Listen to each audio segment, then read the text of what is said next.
Live. All right. We are actually a couple minutes early. That's very rare for me to actually be early to a show, but here we go. We are ready to go. Ronnie and I have been ready for quite some time for this show. So guys, for those of you watching the replay, thank you again. The past few weeks, you guys have been wonderful about putting in the comment section that you're watching the replay. And then Ronnie, I'm going to have, if you can lower your volume, because I think I'm hearing my feedback. Got it. On your computer. Yep. Somewhere up here. All right, guys. So for those of you watching the replay, once again, give me a shout out into the replay, into the comment section. And if you have any questions for Ronnie or myself tonight, put them also in the comment section. I do go back to check and see who's asking questions. So tonight's show is going to be all about bilateral amputees. So we've got a lot of information for you guys this evening. And I'm going to go ahead and give you guys a couple of minutes to jump on board. Hopefully those of you who have signed up for my texting service received the text message. If you have not signed up for my texting service, shame on you. But here's your chance right now.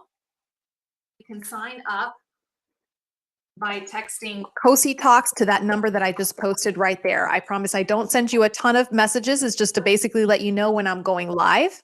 So it's easy to find. Hey there, Val. Oh, it's Chuck. I remember you always have Val, but you go by Chuck. So thank you for being here, Chuck.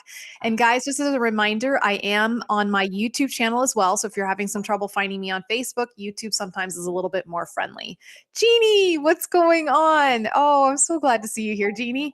All right. So Jeannie's going to be on the hot seat in August. So she's going to be coming on the show in August to talk about osseointegration. So I'm excited about that too. All right.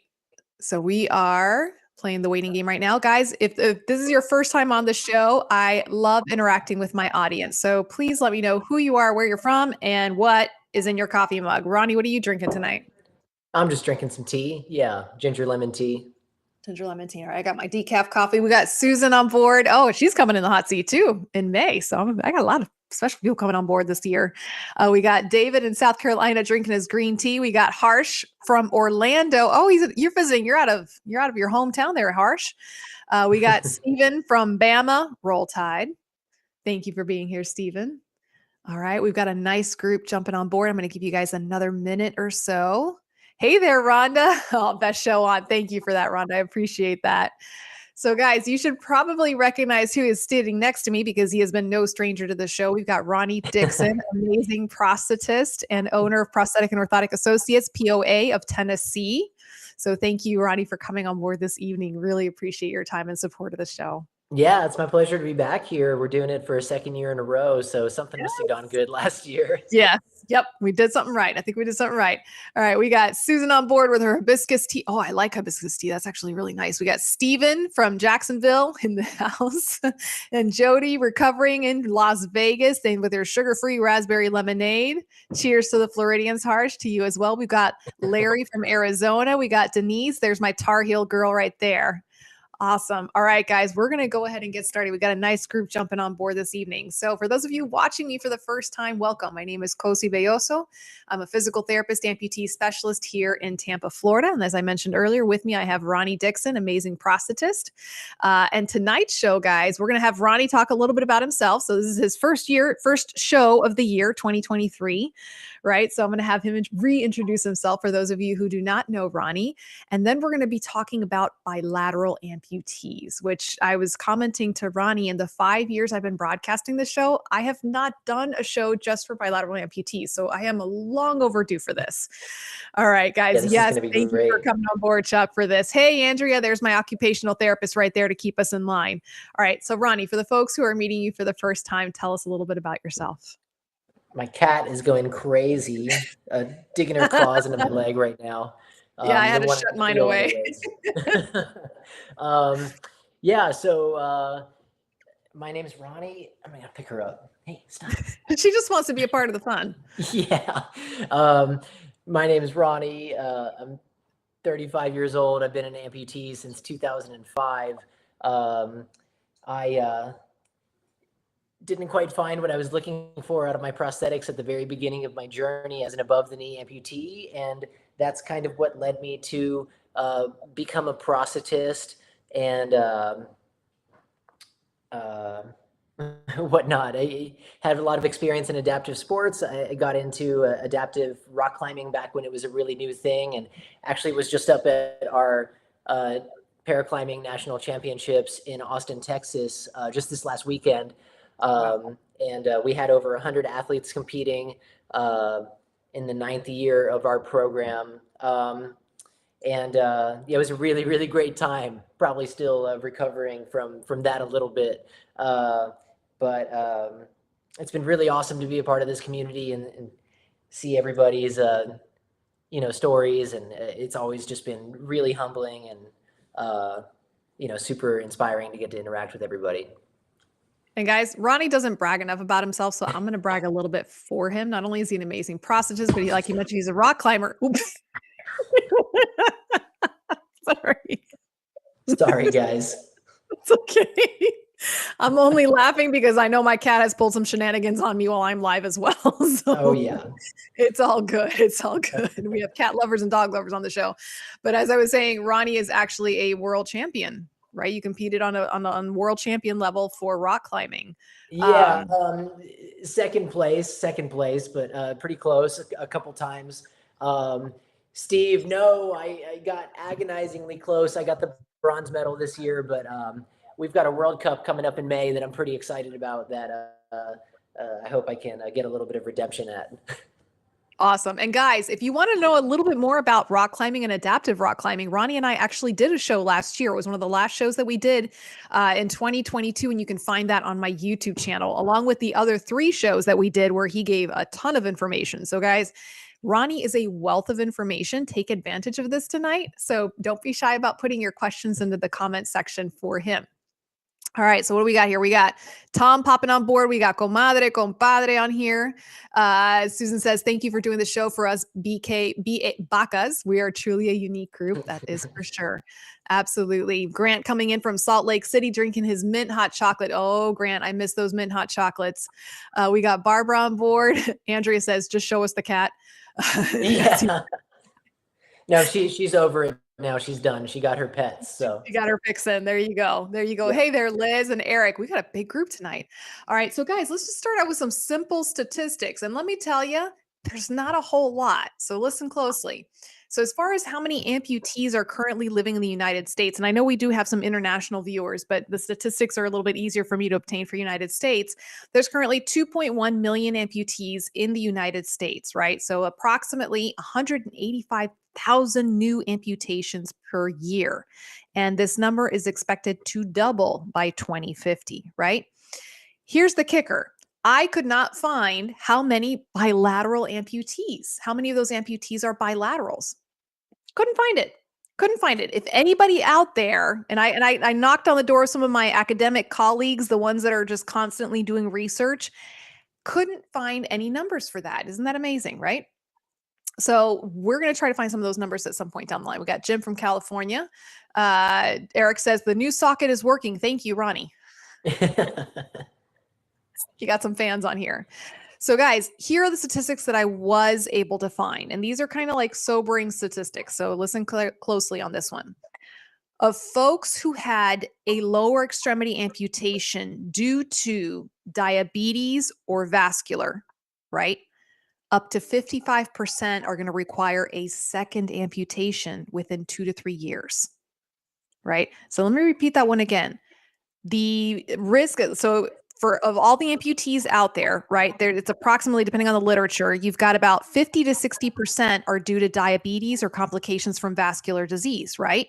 And then you've got about 20 or 30% or a little bit more, 35% due to trauma, right? So this is our soldiers, our motorcycle accidents, our motor vehicle accidents and things like that.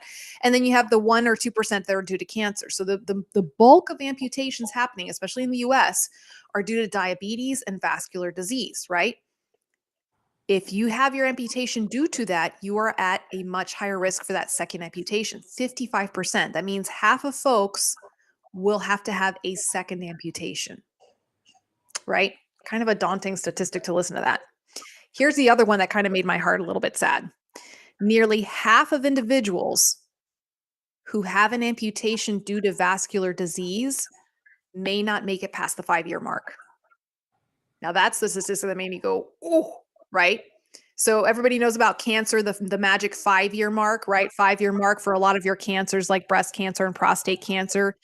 You're considered to be in remission, right? So actually the risk of mortality from amputation is higher than the 5-year risk for breast cancer and prostate cancer. Okay. So the reason why I mention this, guys, the reason why I mention this, and this is just from, and I know Ronnie can probably also speak from experiences. I have so many of my patients are vascular patients, right?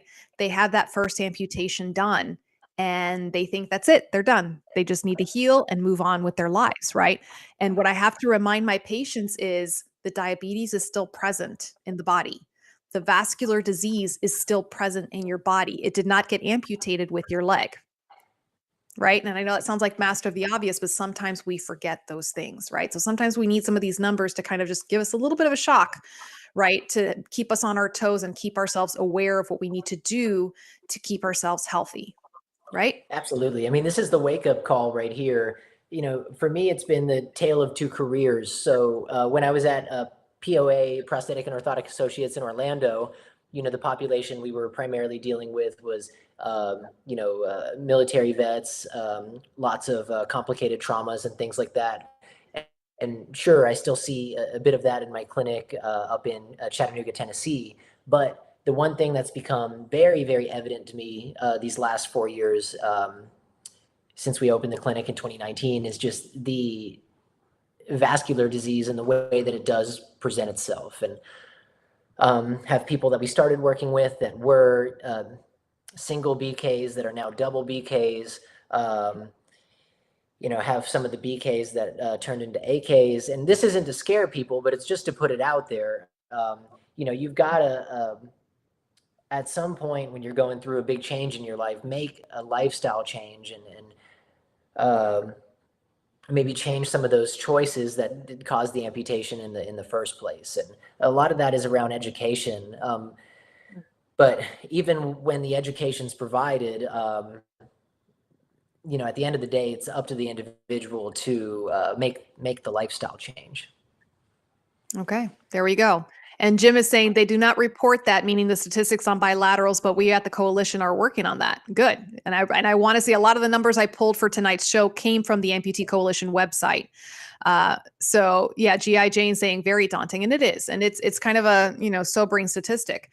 So let's just kind of briefly go into that, because a lot of my patients, I know when they come in, they know that their amputation was due to their diabetes or vascular disease, but they don't know the why behind it. And sometimes when I explain the why behind it, they go, "Oh, that's why I really have to keep things in check," right? So with diabetes, right, your sugar's out of control, right? And it wreaks havoc throughout different systems of your body. So what it does to your vascular system, to your veins, right? Your veins are supposed to be like a nice rubbery piece of spaghetti. It's supposed to be nice and flexible, right? It moves with the muscles. It has the blood pumping up and down, right? So when you have something like uncontrolled sugar in the body, right, it starts to degrade the integrity of your veins, of those vessels, and they become a little more stiff and they're not quite as pliable, not quite as flexible, right? It compromises the circulation there, right? So what ends up happening is you have a wound that can start internally or an external wound. And then because it's not getting good circulation, those wounds get out of control, and that eventually leads to an amputation. Right. So that's why when my patients come in and they tell me they're diabetic and that's why they lost their foot or their lower leg, I'm constantly asking them, how are your sugars? Are they under control? What are you doing to work with your doctor? If it's something that's not working, are you going back to your doctor to get this under control? Okay. You may not be able to necessarily reverse the damage, but you can certainly halt the damage and prevent it from getting worse with lifestyle changes, what Ronnie said. Okay. Yeah, And absolutely. And I mean, we see it both ways. I mean, you see the type of person that's invigorated and energized to make a change, and then you see, people who are still, taking the smoke break while they're at their appointment, which is certainly not to be advised, at that point. Or, come in with a big 64-ounce, big gulp, of Coke or something like that. And those are the two biggest killers, and some people just continue to keep keeping on. But Yep. And it's one of those things as clinicians, sometimes it can be a little tough to deliver that tough love, to our patients, but it's part of our responsibility as professionals and also just kind of as human beings to say, this is something that you can improve upon, right? And hopefully prevent the situation from becoming worse. Okay. Now, the other side of it is also with monitoring. So, for example, I had a patient, one of my favorite folks from the amputee community. He came in to see me, and his below the knee amputation was due to vascular disease, and he's an extremely active gentleman. He does a lot of sports. He's very active, right? And he came to me and he admitted, yep, he still smokes his cigars. And I said, okay, well, when was the last time you had things checked? And he just kind of looked at me like, what are you talking about? And I go, well, your amputation was 5 years ago. When was the last time you went back to your vascular surgeon and had them do Dopplers on your sound leg just to see how things are? And he said, I haven't been back.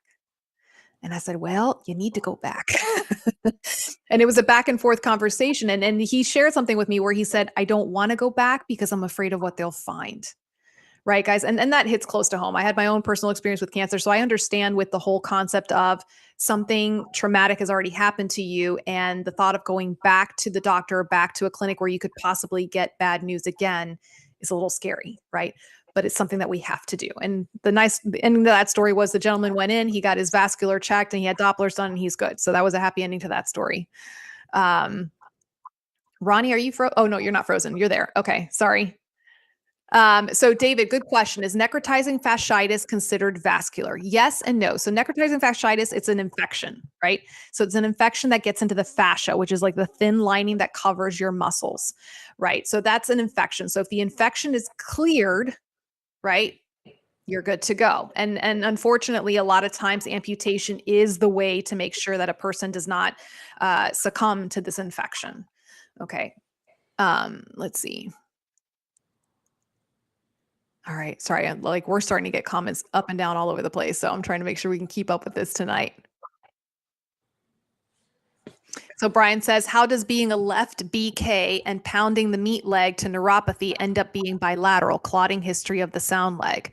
Okay. So Brian, that's a mixture of a couple of things. So if you're a left below the knee amputee and you said that you were kind of working a lot on your sound anatomical limb, and you had neuropathy in that limb, okay, that means you didn't have the sensation, right?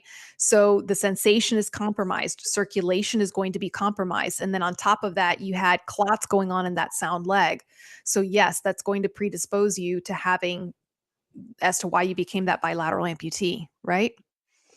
Yeah, and we see that a few different ways too. And sometimes it's unfortunate because the individual might do a lot of preventative care, but it's something simple, like there was something in the shoe that they couldn't feel when they slipped it on, or even for individuals that are back at work, maybe they're wearing a work boot, which is really, really good prevention, but then they step on a nail that actually goes all the way through the boot.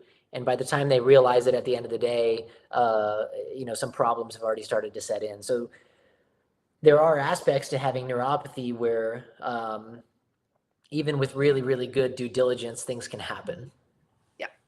Yep. So guys, let's just talk a little bit about the vocabulary because some folks on the show may not be familiar with some of the terms that we're using. Okay. So when I talk about bilateral BK, it means that the person has had 2 amputations, both below the knees. So they've retained the use of their anatomical knees. Okay. Bilateral AK, Bob back into the picture. Bilateral AK means that they've had both of their amputations above the knees. Okay. And this could be, we can include our knee disarticulations, I don't typically see bilateral knee disarticulations, but every once in a while, but mainly they've had both amputations above the knee. And then I have what I call the bilateral mixed, meaning that one leg is below the knee and the other leg is above the knee. And that's just kind of like the general terms you're going to be hearing us use this evening. All right, Jeffrey. Oh, there's one of my favorite bilaterals right there. Jeffrey's here. We can start the party now.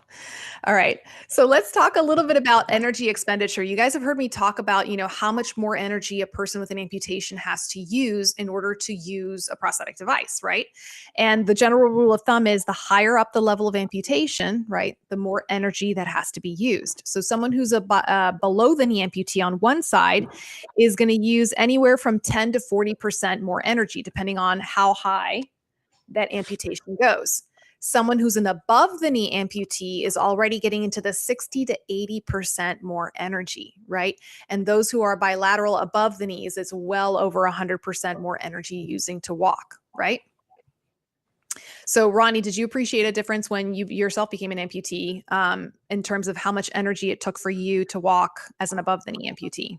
Oh, for sure. I mean, you kind of notice it right away. One is, when you're training the new muscles to, um, work in the new way. I mean, you take your first trip to the grocery store, your first walk around the block, and even simple things like that you did before, tend to be actually quite exhausting and quite taxing. So it just takes some time to build the body's, kind of resistance up to, the new energy expenditure, and then everything settles in, and then everything's fine. But it does take time to build that base back up for sure. Okay. And I've got Carol here. She's one of my favorite bilateral below the knee amputees from Richmond, Virginia, joining us. Thank you, Carol, for joining in this evening.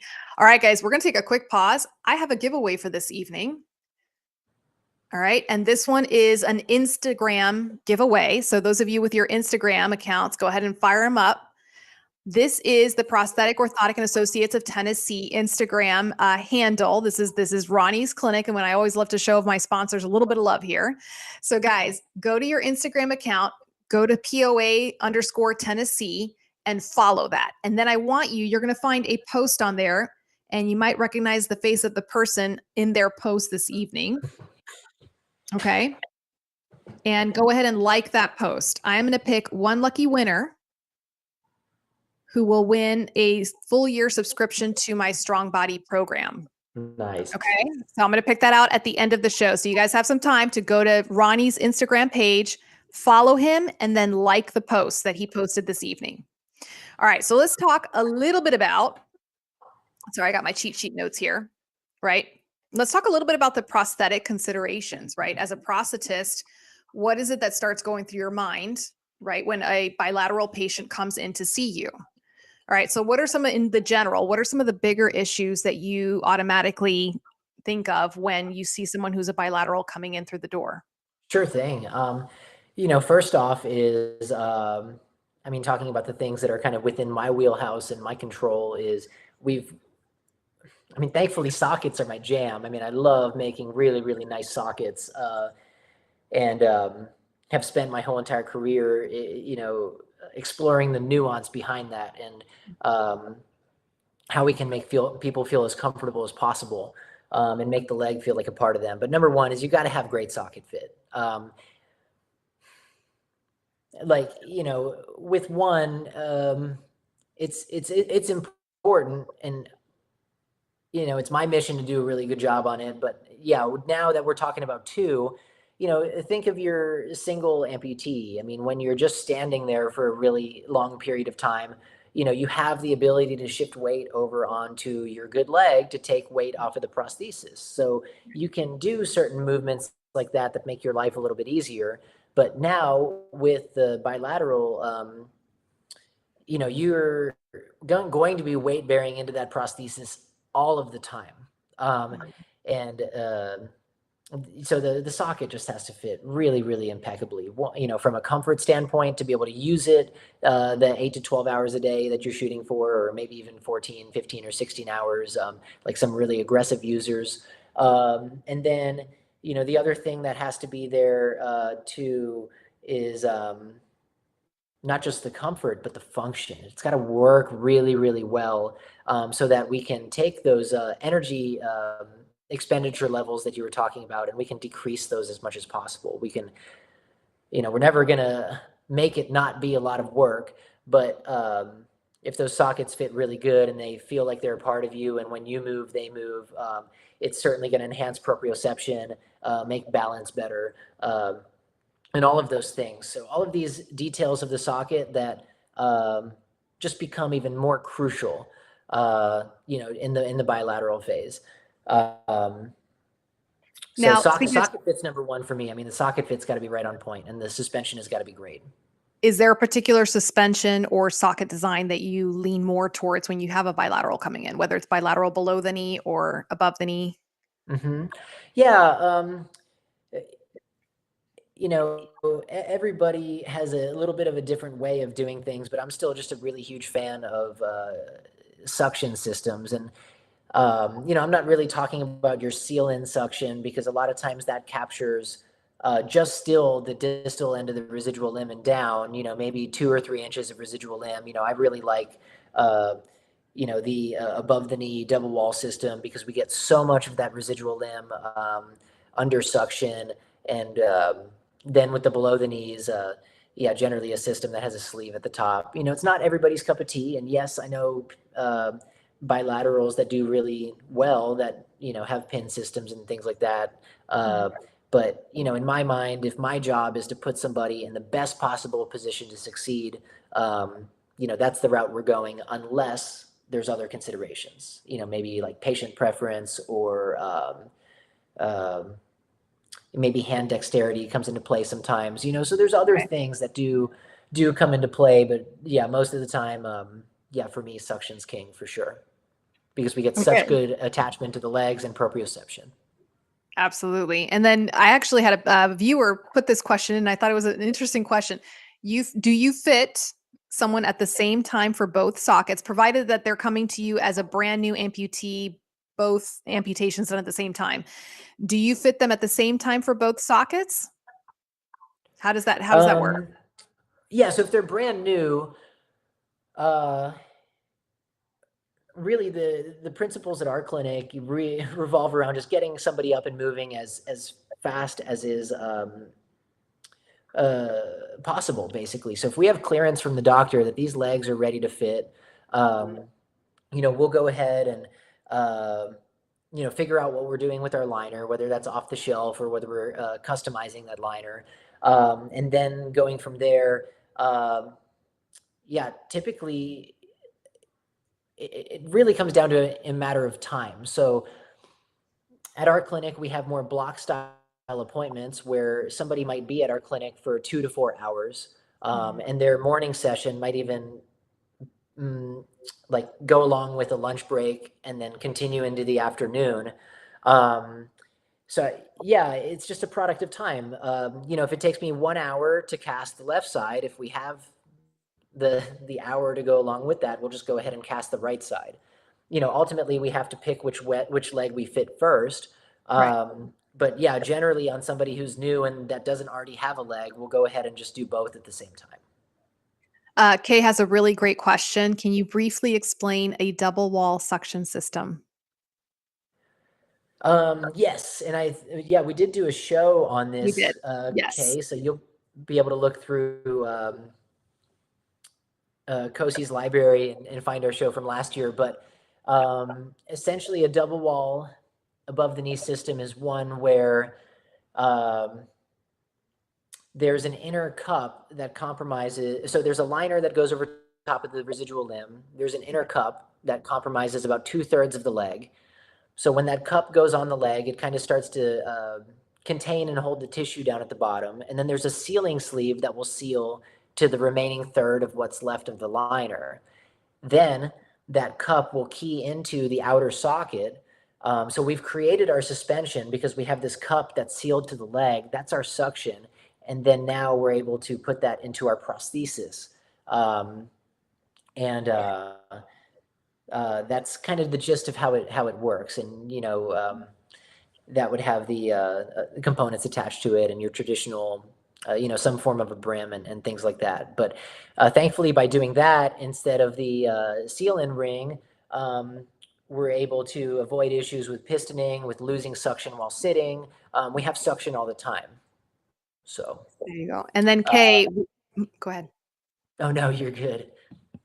No, as I say, Kay, we did do a full show. So if you go to my YouTube channel under the live tab, you'll find we did a full show on all the different kinds of suspension systems. And there's actually a really cool picture of one of Ronnie's patients demonstrating the double wall. I think it's the one, it's a bilateral AK, right? And you're holding him Yes, upside yes. down by his prosthetic feet. And it's no joke, guys. Go back and watch that show. Gosh, I can't remember if it was our August show. I think it was our or early spring of last year. Anyways, it's on my YouTube channel. I promise, guys, go watch it. It's a great show and a lot of information on suspension systems. GI Jane, by the way, I love your handle, GI Jane. I love that name. She says, on the 13th, I would be a bilateral mix amputee. Do you start to walk with both limbs at the same time or one at a time? And GI Jane, we're going to be addressing that a little bit later on in the talk on when it comes to the rehab considerations for bilaterals. Jeffrey says, as a bilateral AK in tall, stubby feet, if I do at least 20 to 30 minutes of stretching before I start my day, it always goes so much better. Jeffrey, that means you worked with a really good physical therapist at one point in time, to teach you that. Denise says, not bilateral, but switched from pin lock to suction with sleeve and love it. Prosthesis feels much more part of my leg instead of something that I'm dragging around, right? Eric says it works well. I wear my double wall suction for about 16 hours a day. I'm thinking people are going to want us to do another show on suspension systems at some point. We can do that. All right. So we've got a lot. Guys, thank you for putting all this information in, because I know folks who are new to being amputees and still have a lot of questions. I know they love to hear from you as far as what you use and things that are working for you as well.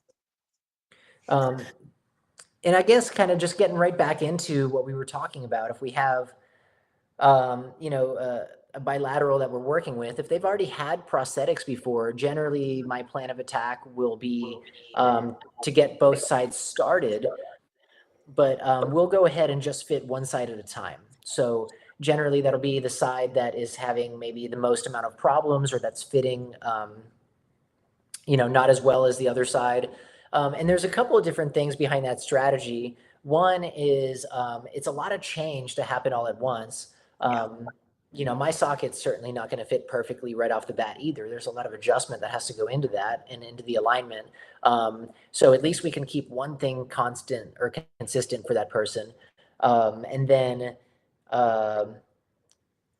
doing things too, like keeping that person the same height. If they're in bilateral legs and I just do one at a time, I can keep their height essentially exactly the same, because when I fit my socket, I'm matching it to the height that's already existing in the other socket. There you go. So, little things like that, you think of being, well, 1 inch shorter or 1 inch taller. Well, you just had all your pants made for this new height, and, your shoe size made for, your prosthetic foot size. Unless there's any issues with that or you want to make changes, I want to keep all that the same. And, so just like we get used to, certain things, like, you get used to being 5'8" or whatnot. Yeah. So we want to keep that the same.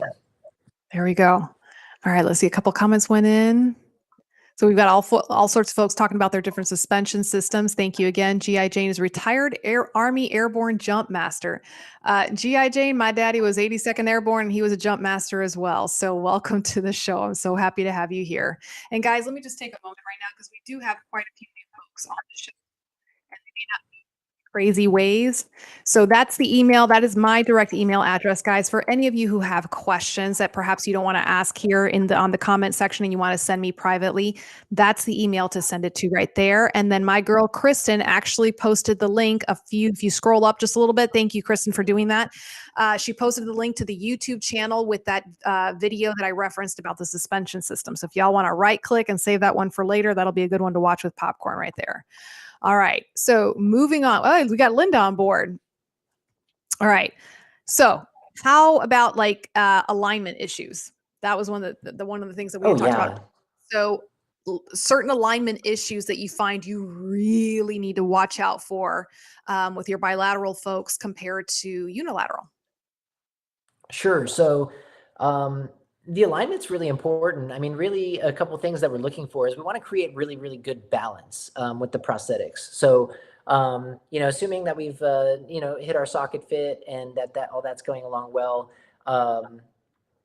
the two things that we're always doing with our bilaterals is we're adding a little bit more outset. So I'm actually creating a wider base of support. Okay. Then we might need if that person was a unilateral amputee. And I'm not talking by like a tremendous amount, maybe just by a quarter inch or so. It's subtle. When that person stands, they can have, a wider stance and feel more comfortable on the legs. And also too, you don't ever want the bilateral amputees to have imbalance falling backwards. You think the second you start to fall backwards, you're completely out of control of your core. You're falling through the heels, which are a relatively short lever. So when we do align the, bilateral prosthetics, we do want them pitched slightly forward onto those toes because the prosthetic toes are stiff and they'll hold that person up and help. That'll help give them support essentially. So those are two really key things that we're doing in our alignments to make sure while we're standing we're creating as much stability as possible, and then that just rolls over into our dynamic alignment, and making sure that all those elements look well while we're walking. And that's interesting because when I talk to my patients, those of you who've been watching my show, I love to start off all of my patients with weight shifting exercises and establishing that base of support, right? And I always tell people, John Wayne made it look cool to stand with the legs far apart, right? But the base of support is 4 to 6 inches, which is not a whole lot. The only folks who get a little bit of slide of that with me are my folks who are like over 6 feet and my bilateral folks. I give them a little bit more wiggle room on that base of support. Not too much more, though. Not too much more. All right. All right, guys, trying to get through these comments. Okay, so do you have any particular favorite feat that you just like gravitate towards when you have someone who's a bilateral? Yeah, certainly every prosthetist has, kind of like their favorite go-to feet and whatnot. And I've definitely fit a lot of different products on bilaterals, whether it's above the knee or below the knee and everything. The one product that I can say definitively that I've used that just seems to be really, really huge for bilateral amputees is the TaylorMade foot, which Stan Patterson designed. And because the two having this separate and independent heel and forefoot and the way those two pieces articulate with the ground, it just creates a lot of really, really good stability. And I remember very, very vividly, I just transitioned or transferred a patient out of her runway feet, which she used as her adjustable heel height feet. And Yep. we had put her in a set of TaylorMades. And this particular person was a hairdresser previous. So if you think when you're doing hair, you might be on your feet easily for an hour at a time.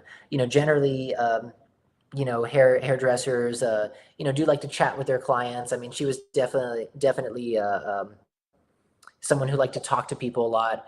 And when we transferred her into these TaylorMade feet, immediately I remember being at the clinic, and it was the first time that I saw her talking to somebody where she Mhm. was just planted on her above the knee prosthesis and on her below the knee prosthesis, without looking uncomfortable, without shifting back and forth constantly, which is something that you'll see a lot of bilateral amputees do.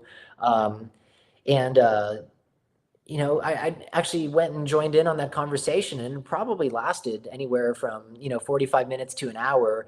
Kind of Wow. subtly observing her body language, and it was just an incredible thing to see how much of a difference those prosthetic feet made for her. So I'm not a one product is the best product kind of person. There's Right. lots of different things that work for lots of different people. But in this particular instance, that was a really, really good match for her.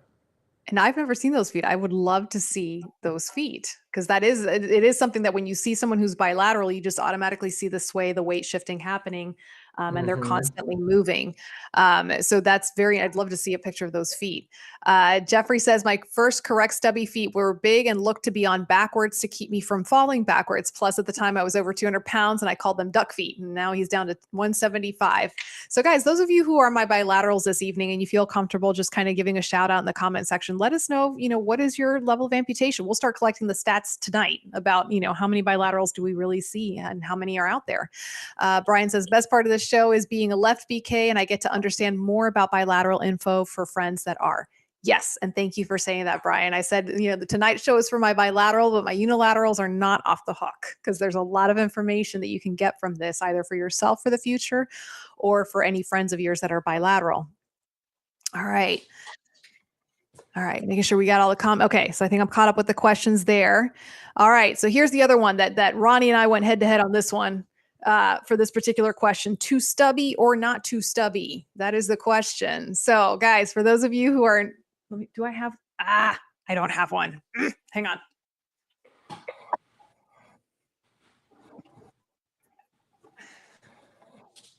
My studio is starting to look like an old prosthetist closet where I've got like all sorts of feet and sockets and legs and things like that, but I still don't have a stubby foot. I need to go grab one from College Park so I can use it as a demonstration.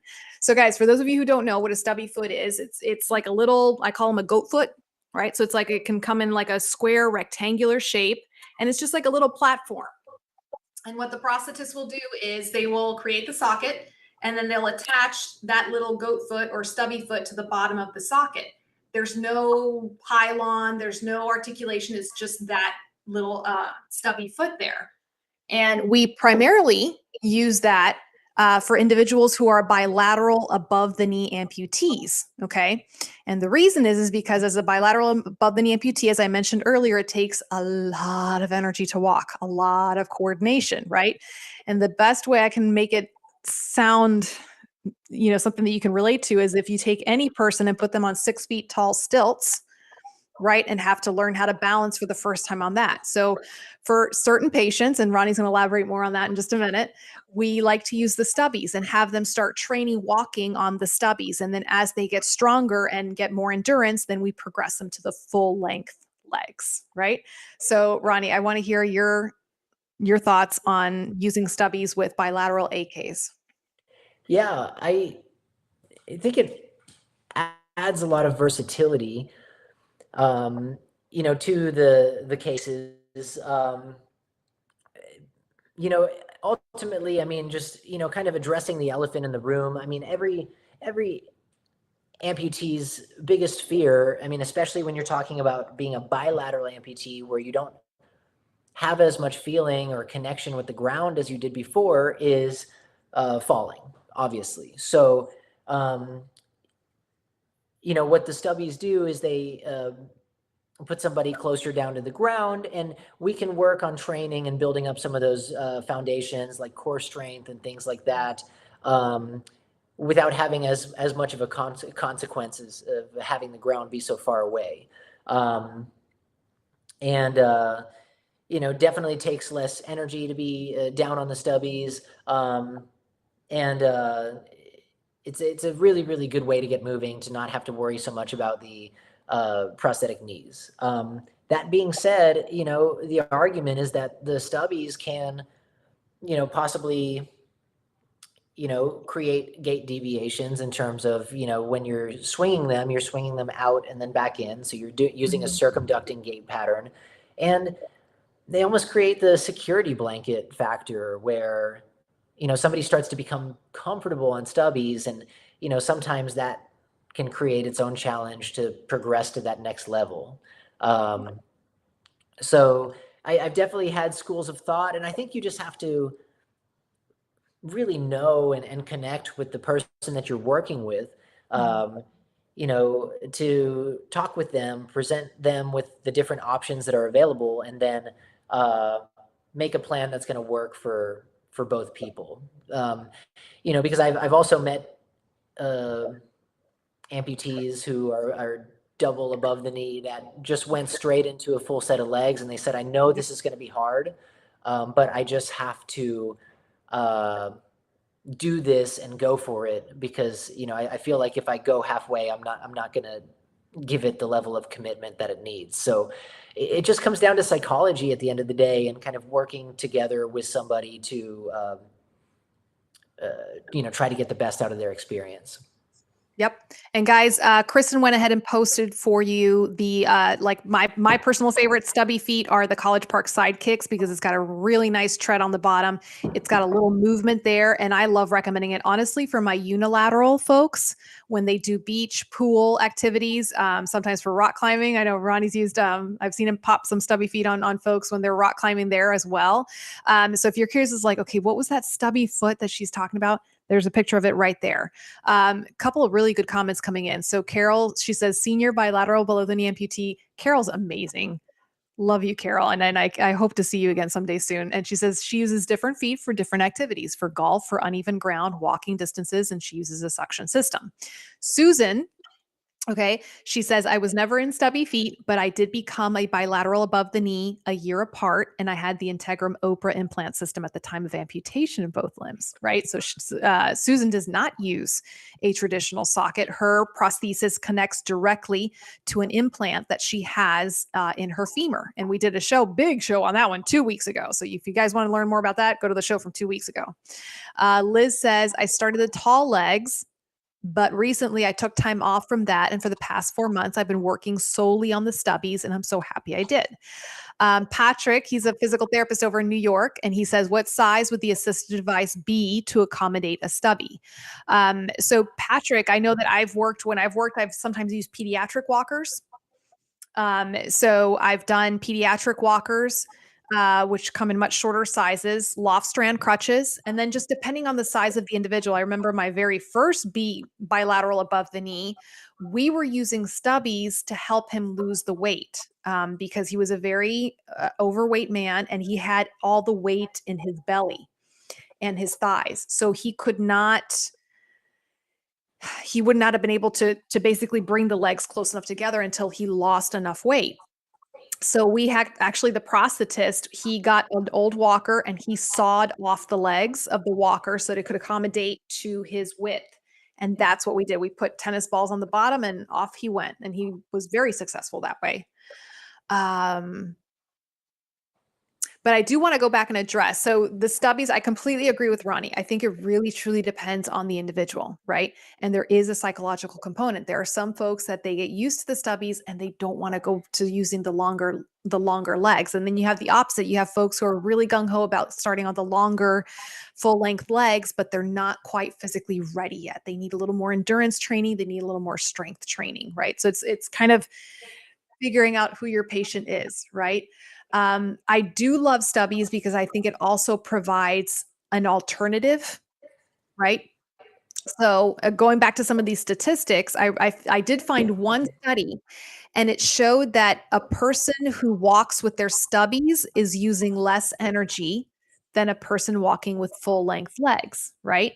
So the reason I mention this is a lot of times with my bilateral folks, when they come to see me in my clinic, I'm asking them about their life, right? Where do they spend the majority of their life? Are they at home working from home? Do they like to go out into the community a lot? What kind of terrain are they negotiating? And then figuring out what is going to work best for their lifestyle. And a lot of my bilaterals end up adopting a little bit of different things.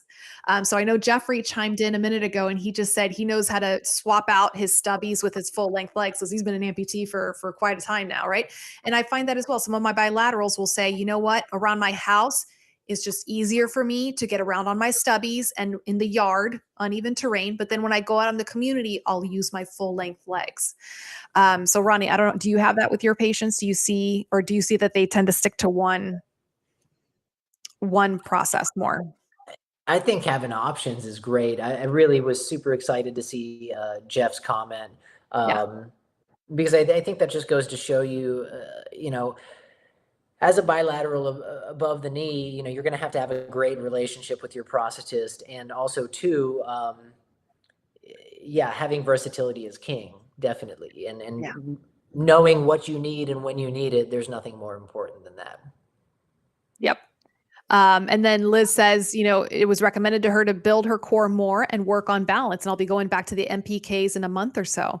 And guys, that's kind of also how our health is. There's some points in our lives when we're going to be better in shape than in others. So to have the ability to go, and I don't see it as a step backwards, but just going to working with the stubbies to keep you and get you back into shape. I think it's well worth it, especially if it just keeps you more mobile for the future. And yes, we got to talk about the BACA boot camp. Okay. So for those of you who don't know about BACA, it's hosted by Hanger Clinics, and they host a bilateral above the knee amputee boot camp a couple of times a year. And it's exactly that. They take a group of bilateral above the knee amputees, put you out into the community and make you do everything. Stairs, ramps, curbs, everything. It's really, really amazing. I've seen some of you go to that and do pictures and put pictures up of that. Let's see. We've got a lot of comments coming in. Yeah, it's rocking right now with the Woo! comments.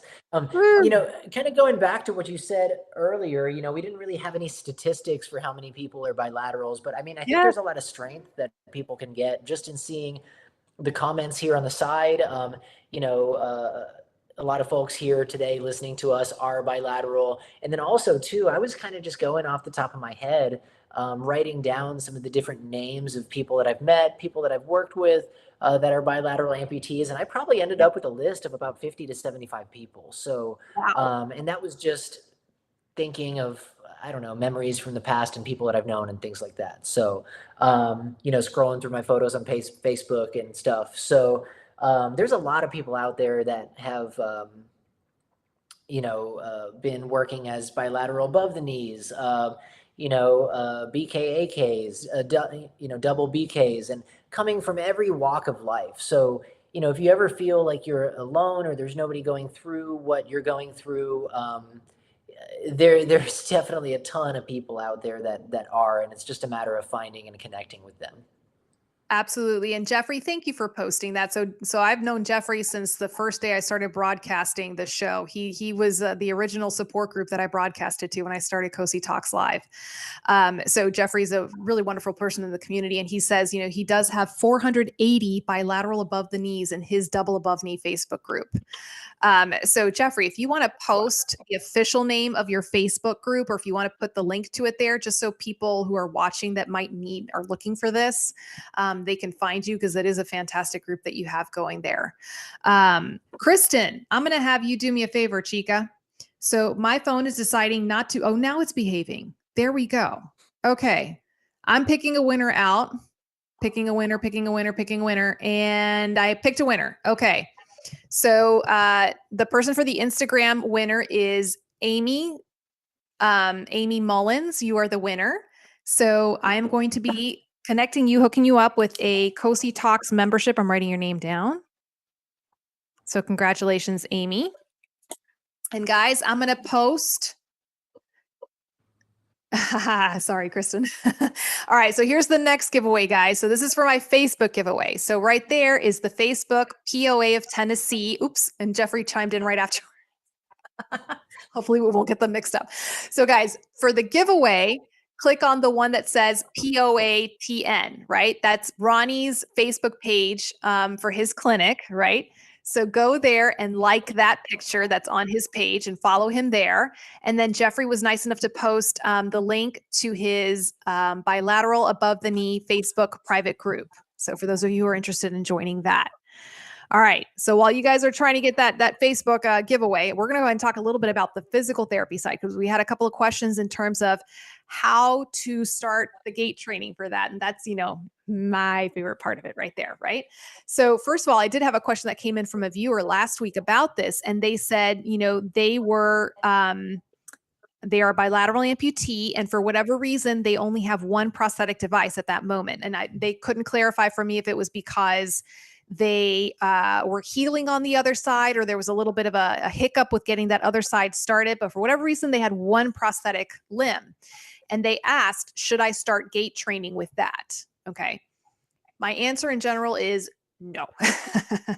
And the reason is because that is a lot of weight and a lot of pressure, right? That goes into that one limb. Okay. And those of you who are my unilateral amputees, I mean, think about that. Stand on just your prosthetic side. That's really hard to do. Hard. It's really hard, right? Even for my folks who are, below the knee amputees, really hard to do, right? And even if you have crutches and a walker, to start the gait training process, number one, you're not really accomplishing anything. You're not getting any of those early gait mechanics and the good habits built in by just hopping around on one prosthetic leg. Not to mention, you're probably trashing your skin, right? And your joints as well. Okay. The only caveat that I have to that is if you're using it to transfer. So meaning if you have, for example, a below the knee amputation and you only have that one limb that you're using, and you're using it to transfer from your chair to your bed, or your bed to another surface, and it just makes it a little bit easier, little wiggle room there. But in general, I usually wait until both sockets and prosthetic feet are put together before I start the gait training process. So Ronnie, do you have any daredevils that try using just the one prosthesis? Oh, for sure, but thankfully, mostly for just transfers and things like that. Um, Most common thing we see is that we'll have somebody who had their second below the knee amputation. So, they come into the office for the first time after their legs healed, maybe for their shrinker around 4 weeks or so. And they've been just using the one prosthesis that they have, Oh, completely to death at that point. And But I'd say that's the most common time that we see that. Otherwise, yeah, just primarily for the transfers. It's it'd be really hard for somebody to just crutch with the one below the knee or one AK. So there's not really like a lot more you can do with it, yeah. unless you're just some sort of a phenom, let's say, or something like that. That's really hard. But even if you are a phenom, I'm just like, please preserve those joints. Let's just wait and be nice to our bodies in the meantime. Um, Oh, Tom says, I met a young lady at the NYC Marathon in 2018 from Brazil that was a bilateral below the knee amputee, and it was her first marathon she was running, and she was amazing, amazing. One of my other favorite bilateral below the knee amputees, Reggie Showers. He did a marathon, in both of his soleus feet, and he's trekked across Africa. Oh So yeah. Yeah, yeah. Reggie's our one mutual friend that we're both really close with, and he's incredible. He's awesome, and he's such a nice guy. And I know that he's a wealth of information and always willing to share his story with anybody who wants to hear it. Yep, and he's been no stranger to the show either. So, guys, another question I get is, how do you start the training process when you're a bilateral? Okay, so here's just kind of like the quick rundown of how I see things. I'll start with my bilateral below the knee amputees. Okay, I joke around and I say they don't get any slack. They don't get cut any slack when they come into my clinic, right? You've got two anatomical knees, right? And here's an interesting statistic I was sharing with Ronnie earlier. The bilateral below the knee amputee, Bob is not really in the picture very well, right? Bilateral below the knee amputees spend less energy than a single above the knee amputee, right? So tiny little advantages right there, right? You spend less energy mainly because you've got both anatomical knees. So when I see a bilateral below the knee come in, I just think in myself, okay, I'm going to train them the way I do a unilateral below the knee, right? I expect them to have smooth gait mechanics, and I try to make it as normalized as possible with these gait mechanics. And those folks do tend to progress a little bit faster, right? So moving on to the bilateral above the knee. Okay. Like I said, I am a huge fan of the stubbies, right? And depending on the individual, we'll start working with the stubbies there. Okay. And usually with even our bilateral above the knees, there's going to be one side that's a little bit stronger than the other. So I'm always constantly aware of saying, okay, how can we make sure that we're pulling on the weaker side to make sure that it's putting as much effort as possible so we're not abusing one side more than the other. Okay. If it's someone, usually with my bilateral above the knee, it's usually due to a trauma. So they lost both legs at the same time. Sometimes I will get the vascular patient that lost one leg and then the other, right? A lot of their success will also be determined by what were they doing with their first amputation, right? So if I have a bilateral above the knee who comes in and they said, yep, I was zipping up and down with my above the knee prosthesis, then I know, okay, their brain already has that memory input. They already know the mechanics of how to engage a prosthetic knee, right? So it's going to go a little bit faster for them. Okay. And then the other one is my bilateral mix. And I feel like in the bilaterals, I don't know if it's part of the statistics or if it's just my clinic, I tend to see more bilateral mixed. That's the population I see the most when it comes to bilaterals. And I love working with bilateral mixed. I think it's just kind of, you get to work with one of everyone, right? So ironically, what happens is the person who's a bilateral mixed, meaning they have a below the knee on one side and above the knee on the other, I tend to train them the way I would a unilateral above the knee, right? Because technically that's going to be the weaker side. And I find that when I start focusing my training on there, the below the knee side just kind of comes along for the ride, right? It's almost as if the brain just engages and accepts that that is the stronger leg, that is the sound leg, it's got an anatomical knee, and it just starts moving with the gait pattern very smoothly. So a lot of times it just kind of works its way out as I'm training the above the knee side. So I hope this makes sense. I know I have one individual here, I think it was GI Jane, who said that she is a future mixed amputee right there. So hopefully this gives you a little bit more insight to that process. All right, Ronnie, I've been talking for a few minutes. It's your turn. Yeah, absolutely. I jotted down some notes that weren't in our original outline here. And, really, I thought of each one of these people that I told you that I wrote their name down, and I Yes. thought of the things that allowed them to be successful. And, so the number one thing that comes up is drive and motivation. I mean, when you're dealing with the bilateral amputation of any kind, you really, really have to want to do it. Yep. The people who are really successful are the people who, when they wake up in the morning, they put both of their legs on every single day, no matter what, and they're just not going to change that habit. They really, really want to be in legs and stay walking around, and they realize kind of that mental shift of, no, I'm going to get out of this wheelchair and I'm going to get moving around. And yeah, there's some days where maybe the legs aren't fitting that great, or things are just off a little bit. And even through the times that are tough, they're sticking with their guns because they know that this is all part of what's going to make them successful with the prosthetics, so that when they are fitting really good and things are clicking into place, it was because of all those building blocks and all those foundational moves. Good support network is another one too.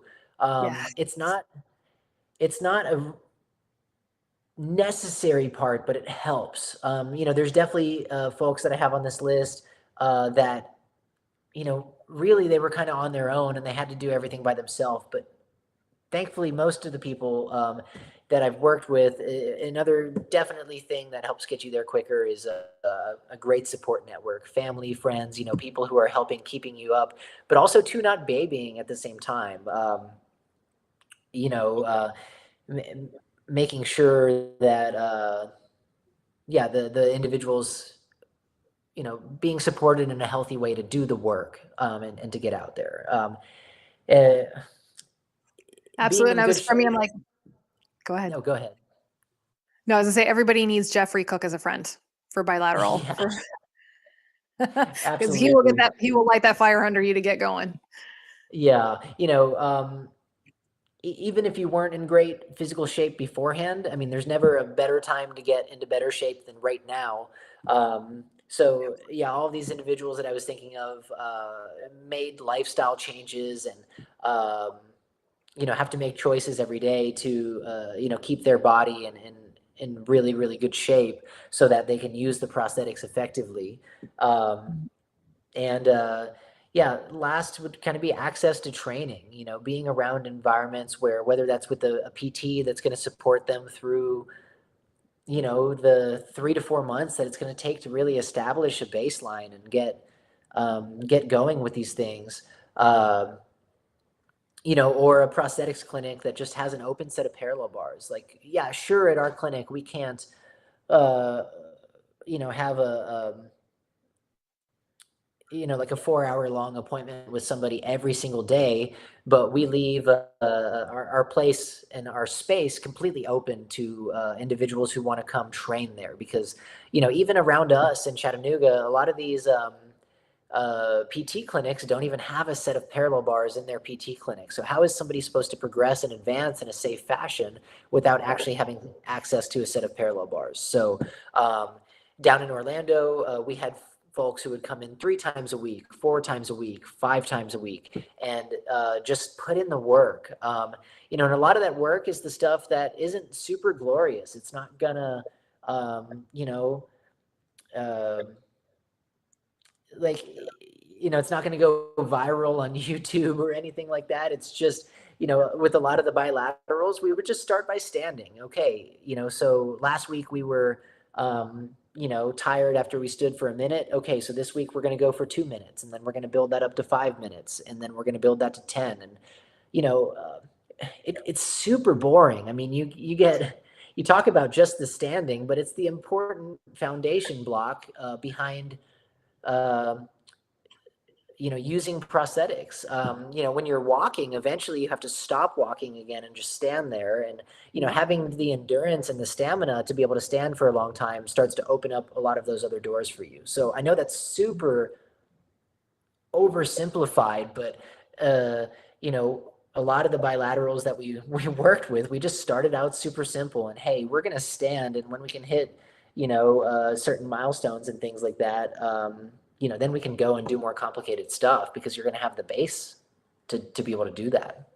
Absolutely. And for me, it's not boring. I think it's quite exciting, actually. We have a good old time in my clinic when folks come in for gait. You gotta come over to my clinic, Ronnie. It's No, monotonous. It can be monotonous. Yeah.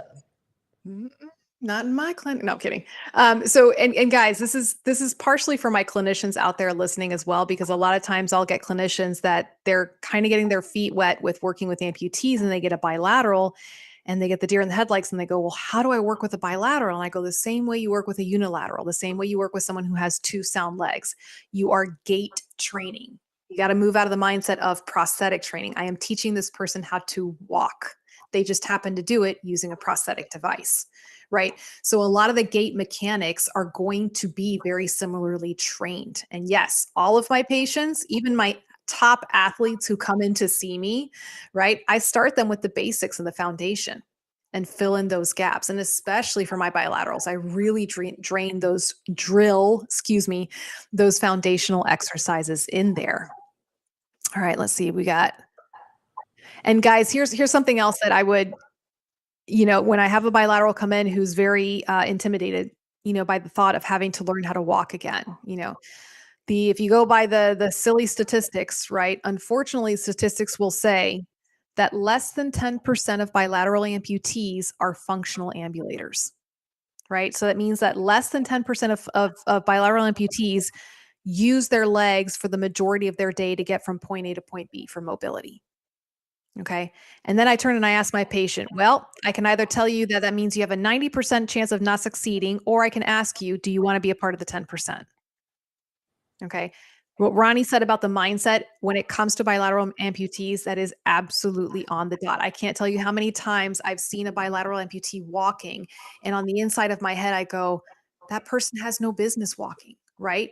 They have a lot of odds stacked up against them, but there they are and they're walking. And I say that more when I see some of the bilateral amputees than when I see the unilateral amputees, right? My unilateral amputees, I'm just like, oh no, you're going to go walking, right? We're going to get you walking. We're going to get you up and walking.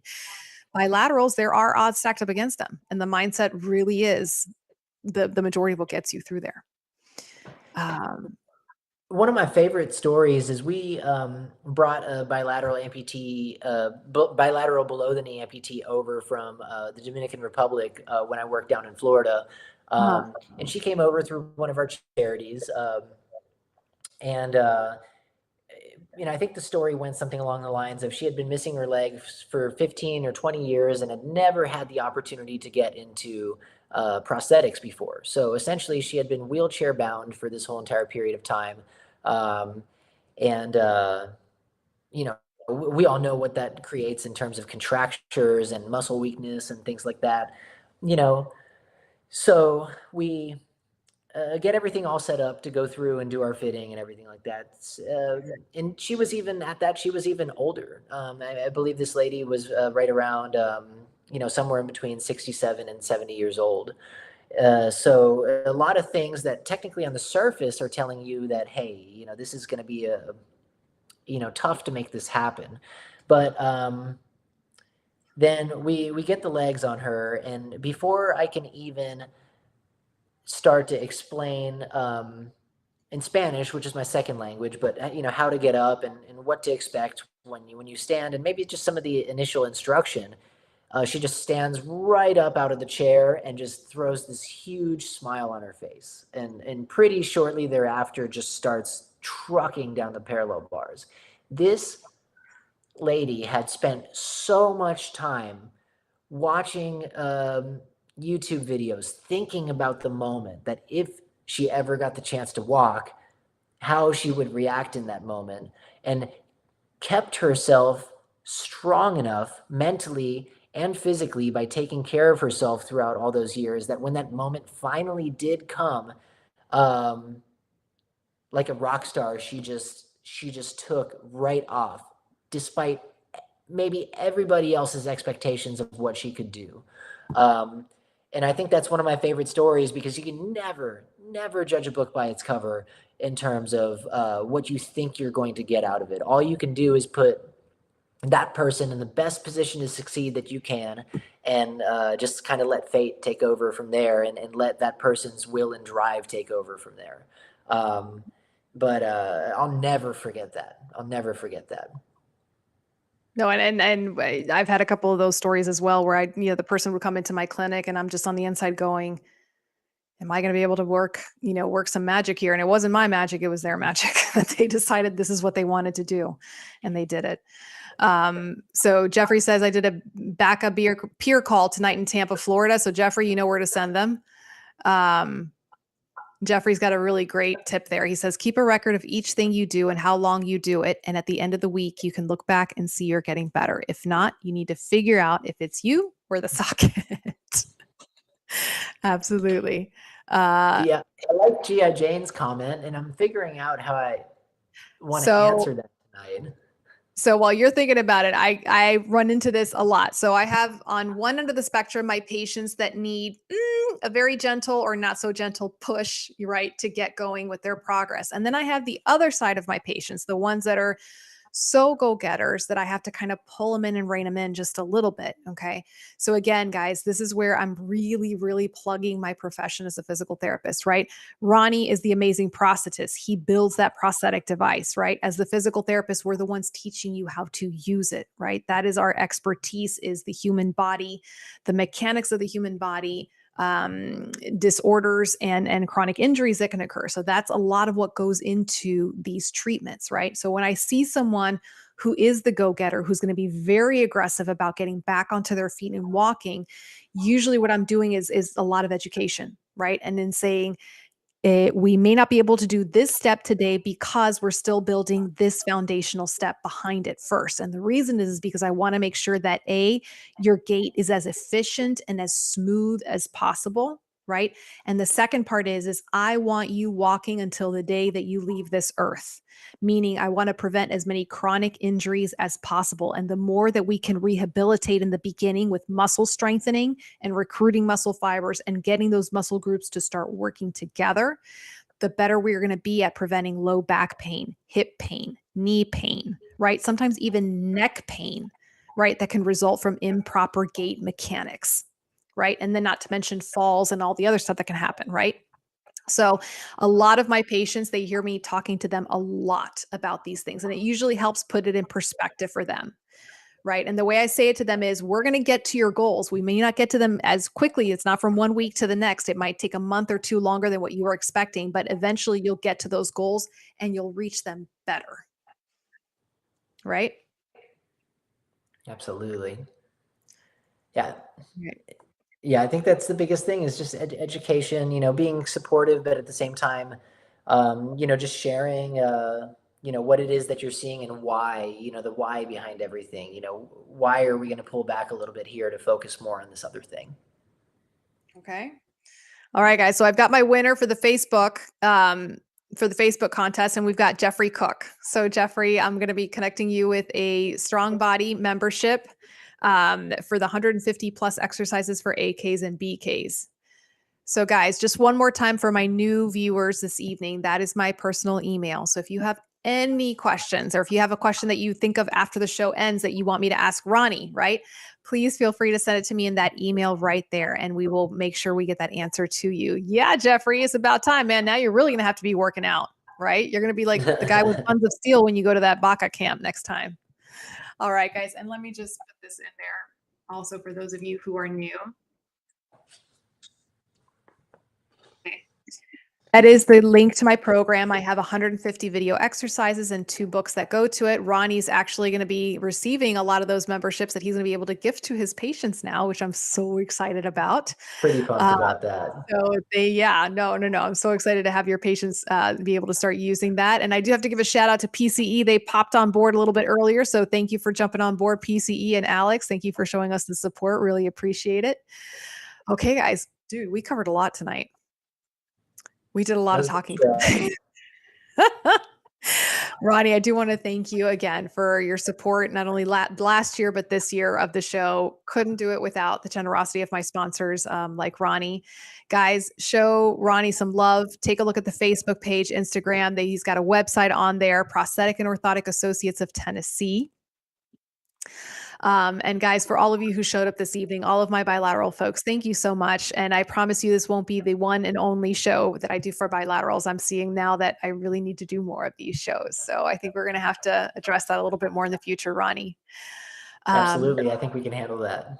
Absolutely. So guys, as always, thank you for letting us be a part of your lives this evening. We'll be seeing you next week, same bat time, same bat channel, and you'll be seeing Ronnie a couple of more times this year. So you can check out the Cosi Talks website and catch the dates that Ronnie is going to be back on the show to answer your questions. All right, guys, have a great evening. Bye. Thanks. It was a pleasure being here again. Y'all have a great rest of your week.